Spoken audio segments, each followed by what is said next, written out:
Dans cette vidéo, nous allons vous présenter le fonctionnement AmiConta. Dans quel cas est-on amené à utiliser le découpage dans AmiConta? Vous importez un fichier contenant 6 pages. Les 2 premières pages correspondent à une facture A. Les 2 pages suivantes correspondent à une facture B. Et les 2 dernières pages à une facture C. Après l'import, le fichier tombe directement dans l'onglet Découpage. Comme vous voyez, on a importé un fichier qui s'appelle 1511 en PDF avec 6 pages. AmiConta nous propose bien le découpage du fichier en 3 factures. Si ce découpage ne nous convient pas, nous pouvons faire le découpage nous-mêmes. Et en cliquant sur la flèche, nous pouvons rassembler de nouveau les pages et valider en bas.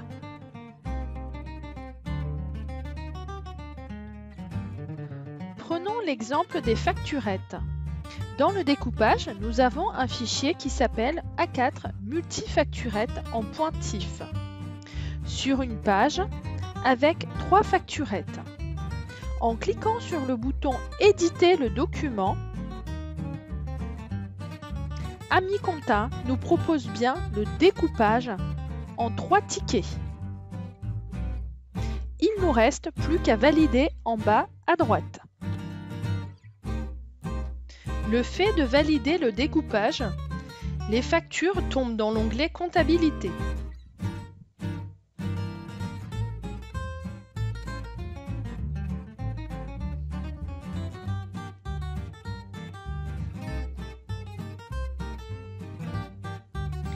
Lors d'un import d'un fichier qui contient qu'une seule facture, celle-ci va directement dans l'onglet Comptabilité. Comment traiter les factures? L'onglet Comptabilité se compose de 3 parties. La partie de gauche correspond au visuel de la facture. La partie en haut à droite correspond à la liste des factures.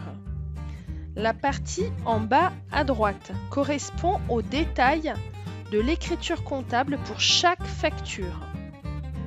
Les pictogrammes. Le smiley vert. Facture validée minimum 2 fois sans modification. Niveau de confiance à 90%. Ce sont les factures à valider. Le smiley jaune. Niveau de confiance à 80%. Ce sont les factures à confirmer. Le smiley rouge, absence d'une information obligatoire. Ce sont les factures à traiter.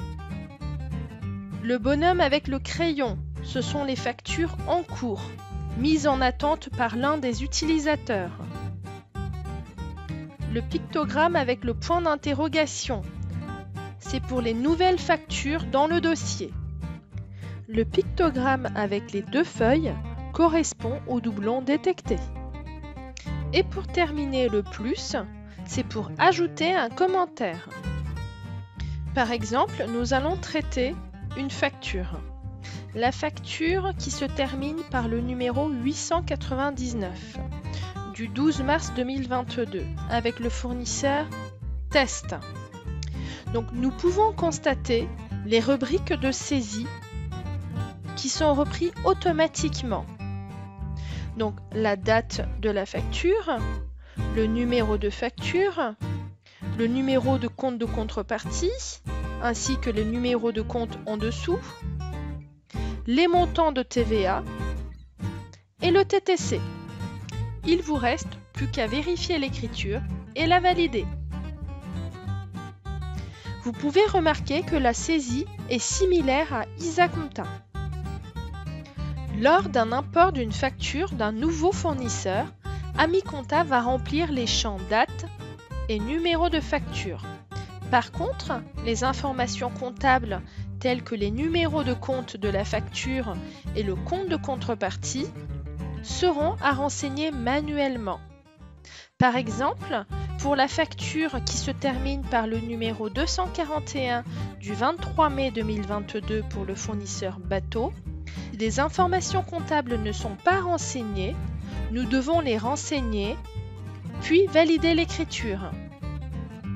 Lors des 2 prochains imports, le logiciel mettra un bonhomme jaune, demandant juste la confirmation, puis lors du dernier import, la facture bateau arrivera avec le bonhomme vert.